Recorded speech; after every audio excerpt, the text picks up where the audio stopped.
How cool is this place? Water looks a little bit too blue. Might be a small problem. But it is pretty water. This guy over there fishing. Gonna catch some bluefish, I think. The dye in that water is definitely gonna make something blue. Anyway, beautiful day, Thursday. It's a grand opening. It's big news, right? So what was that big news? The big news was that about 2016 we had a company ask buddies of ours, Trideck, you're our boys, because they're always coming up with these deals where they get us our product, our land paddle on TV. They were on Adventure Capitalists. They've been trying to get on Shark Tank, and then this company just randomly reaches out to them and asks them to send 3 Tridecks and 3 of our paddles to be in a movie. No one knew what the movie was, had no idea, no expectations set, and until last week we didn't know. And last week you get a nice little poster in the mail, and guess what? It's a Spielberg flick, Ready Player One. So tonight we're gonna go with the boys, gonna go check it out, gonna see if we made, obviously the show isn't about our product, but we're hoping to see our product being used by somebody in the background, by one of the stand-ins. Something like that even would just be cool. It's super dope that a movie about 2045 wanted our product. It looks like it's a futuristic piece of equipment. It's not your granddaddy's land paddle.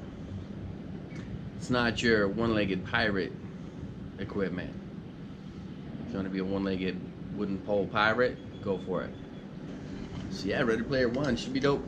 Hoping to see something in there. Chances are pretty slim. I mean, the main content that it looks like from the previews, it's a super action flick, and somebody riding around on a Trideck and pushing with a land paddle isn't necessarily super action flick unless they're gonna take that stick and beat somebody with it. So, like I say, kind of slim, still cool, super cool that somebody making an action flick in the future wanted our paddle in it, because it's an innovative product. The collapsibility and how it folds down, and just the spring and how that thing works. Super nice that at least got somebody's attention. So, a couple little tips. I know I had an experience today. It gave me another topic I thought about. If you start a business, you obviously have to have a website. For some people, starting from scratch is going to be maybe a little bit difficult, sort of new. There's lots of questions. But I was on LinkedIn, saw a company showing their embroidery going on with some custom hats. And the hats were super cool, and I've wanted some custom hats embroidered. And so I tried to go to their website. I did a Google search for them, and so that's the other thing. The guy on LinkedIn should have actually tagged his website in there, just so I could have clicked the link. But had they done that, I probably wouldn't have figured this out. So I Googled for them, and I could tell that they're spending. I could tell they were spending money on marketing, because it showed up at the top of the list as a sponsored type campaign on Google. So when I clicked the link, it went to a page that couldn't be displayed, that failed, and I knew what the error was about. Other people wouldn't, but they would probably think that website wasn't up or wasn't available, which is super painful if you're spending the money on and got marketing dollars going out. You need every click to count. So I went and reached out to their contact page and gave them a heads up that the reason why it was down and the things they need to fix. But it gave me a topic. I'm like, yeah, I probably should talk a little bit about websites. You filed your provisional, you're talking to people. Well, the next best thing I want to do is do a website. This gives you a place where people can come find you, and you can actually refer people to come see you. Because if you're reaching out to them and they don't know where to find you or can't find you, that's a problem, right? So you want to be able to email them with your domain, have something look official, and then say, here, click on this website, and show some of that content that you want them to go check out. So yeah, whether that's the next business episode, I'm not sure, but it's a good topic, something to highlight. Earlier on's better, so it's probably going to be my next topic, where I'll go into a little bit the platform I host on, or why I host on it, and try and help you save some money there too, because I talk about saving money on the patent side of things. That's a 5-digit type savings, because some patents will cost you 10 grand ish, at least close to 10 grand, and this one's going to be monthly fees, but there's no reason to spend $200 a month when you could be spending $9 a month, or potentially even spending nothing a month to get started off, because you know every dollar should count. It goes against your bottom line, and it limits your possibilities. If you're working to make something happen, you got to keep that money. Real quick, just to show you, I've been working on that water sports mount, the GoPro wakeboarding thing. It's coming along good. This is you know, you have to start at the base and then work your way back to the more complex components. So these are the pieces I've been working on, coming up with the final design on what this ridge does and why it does, because I've done it different ways and tried to feel it, touch it. You know, if you can get a 3D printer, man, you should do it.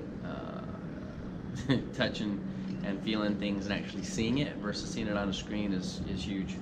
So I was able to at least decide what I wanted to do and how to get what I needed in the end, and I think this is about it. So now that I've got this base set up, I'm going to work on the other components, and hopefully next week I'll start testing at the lake again, testing out, you know, unit 52 or whatever I called it. You know, I'm about 52 revolutions in. It's been quite a few changes just to see what changes matter, what impact there is by tweaking little things. So one thing to note for your 3D printer folks is some little tips. So you notice how my fry-on product looks like this, and this one has the little tabs.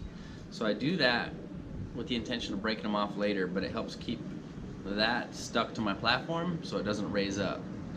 It's a cute little trick I've learned along the way. I always save the part like this, and then I add the tabs and save it out as an STL file to print, and that way I don't actually modify my main file, but I get a printable file with the tabs, and then I'll just break those off.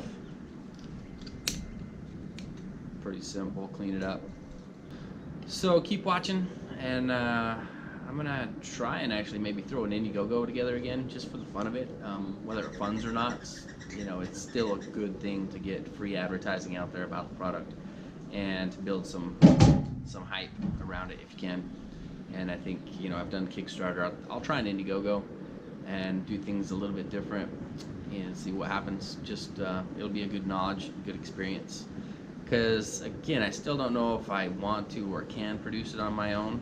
It's going to take a big marketing dollar to be able for me to produce something in the wakeboarding industry and only have a one line item to sell in the wakeboarding industry. And I don't know if I'm going to go that deep. That's a stretch. So check this out. This is something my kid got me for my birthday. GoPro skull cap, little clip.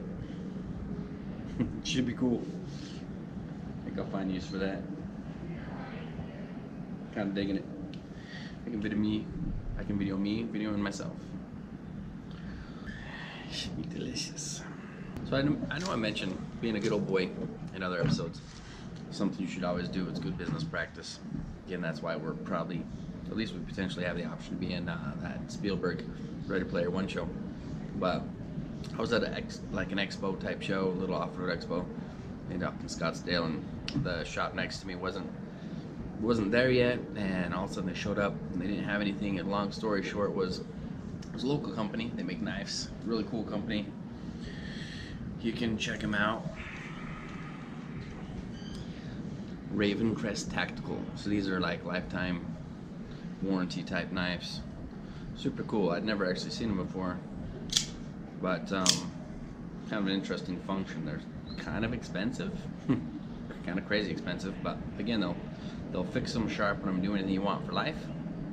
So a little shout out to Ravencrest Tactical for being super cool. They gave me this because I hooked them up with a table for the show. So I at least wanted to get a bite to eat, update you on what the big news was. Big news, Ready Player One, and you know, give a little update, nothing special. I think my next episode will be about web hosting. Again, post comments in any of my videos asking for specifics on something I've done to get my business to this point, and I'm happy to comment or think about and fine tune or, you know, drill into something. There are other resources where you can, you know, send ideas to people to be built. Again, there's the trust factor thing of, am I just sending it to them and they're just gonna make it and then say no, they're not interested? You know, the one, I've done something with Davison's a company that'll actually talk like they'll present and put your product in front of companies. And I submit some stuff to Edison Nation. It's another place where I do stuff. I'll get into that a little bit more, talk about it, you know, pros and cons, whatever. Again, I'll never be able to produce all or make all the ideas that I've got, so I might as well at least give them a chance and see if somebody else is interested. I don't really have a problem with that. As a last note, just remember to appreciate the day. Put a lot of different things out there, see what comes back to you, and always be grateful for what you got and what you get. So, you know, take that enthusiasm and celebrate the day. At the end of each day, actually, me and my wife, I'm always like, cool, made it, you know, check the box, made another day. And it's not to say that it was the end of a rough day, it's to be like, I checked the box that I had another day. Hopefully I made it good, did the best that I could with it. Check that box and appreciate. Can't go wrong. That's a burger.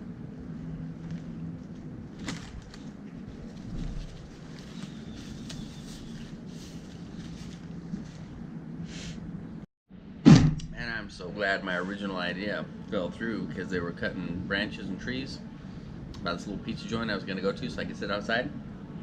Like, it's way too noisy, so I came here. You know, kind of sawed off the side of the road.